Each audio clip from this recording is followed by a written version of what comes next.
Conservation-Corp. The most effective way, in my opinion, to build a homogenized sense of place and self for both urban and rural youth is to have people meet and for them to see the other half of the equation for themselves. My thoughts, based on years of wildfire experience, are that if people help work on the problems of communities that are not theirs, that they are not from, working with the people and seeing for themselves, it will help them build a cohesive empathy for those communities and for their problems. Just seeing how much human effort goes into the logistics that keep all of society running, seeing how interconnected everything is, can broaden a person's ability to make more informed decisions later in their voting lives. The experiences that I had during my wildfire career are some of the most influential experiences I have ever had.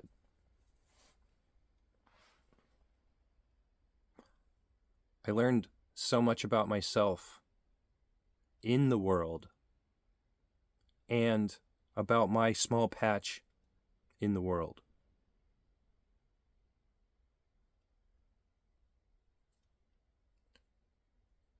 We don't make a program like Conservation-Corp compulsory.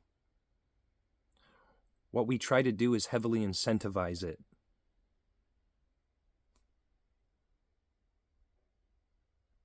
The program would pay for college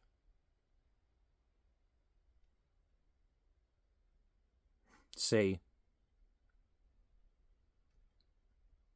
a student graduates high school, goes into the Conservation-Corp program for 2 years, and then goes and gets a community college associate's degree. And then they come back for 2 more years, and then they get a transfer degree. Or they spend 4 years in the program and earn the right to do a university degree. Not only does this give high school graduates an immediate route to work experience, to self-worth, to a paycheck, but it does that very effective job of homogenizing the experiences that people from rural and urban divides have.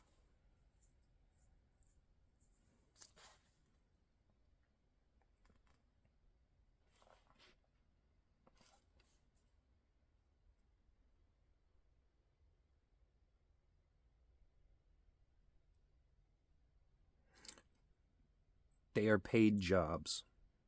It is not a volunteer program. These high school students would be gaining immediate self-worth, work experience, a paycheck, and earning for their future, for college. Again, speaking about not making programs mandatory, I do not want or wish to make many things mandatory, but if we had to discuss guidelines, maybe bring back home economics for high school students for the modern age. And then in college, an ongoing series of classes that teach financial literacy. Say 1 class per term. These ideas are just a running brainstorm. But this program can and should be much more than just a high school job to college program. It could be a regular jobs program. This can be a multifaceted tool permanent career jobs for the infrastructure of the program, executive jobs to liaison between the program and the political body or the establishment of regulation. And obviously it would be a jobs program, jobs for all people who want to partake in the college exchange program. Disaffected workers that need temporary work in a specific career field, a trades showcase. I don't know, maybe even a citizenship pathway. Not just for fixing or remediating the past for those already here, but also a litmus test, so to speak, for understanding how many, more or less, workers can be handled by the economy. It would make it easier to understand if and or when allowing more immigration should occur.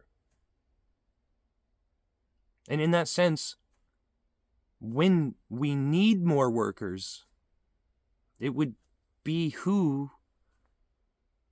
to have the capacity to allow for those workers.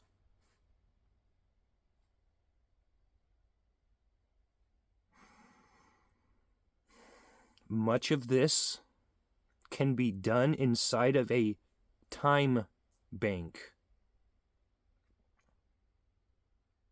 I mean, or with some kind of state currency, but generally, as far as that's concerned, that's generally frowned upon by the feds. Because other than real wages, which we should pay in dollars,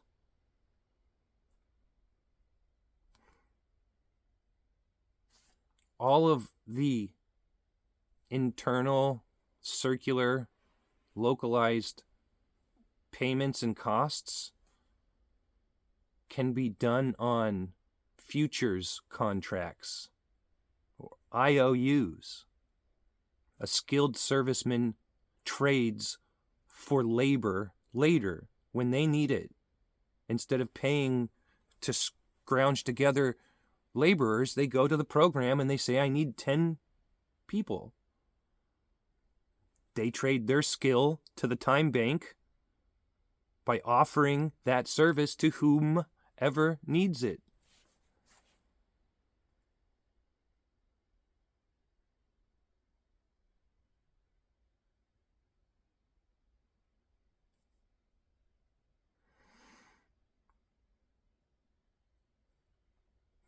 Time banks can be thought of as trading futures.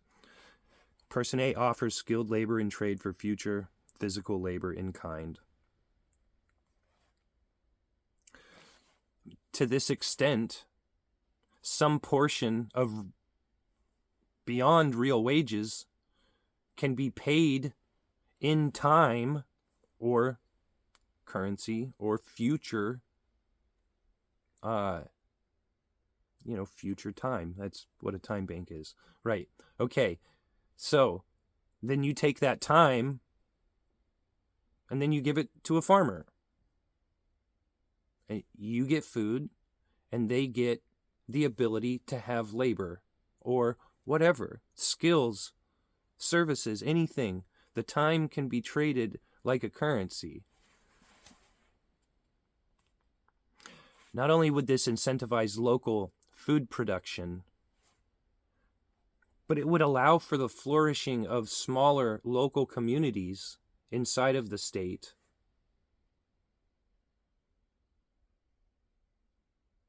for their economies to flourish without the need for exchanging in corporate dollars at all levels. Because why should corporate sponsored blood debt dictate what we value as a state? A time bank is obviously a safer bet or option than than a currency per se.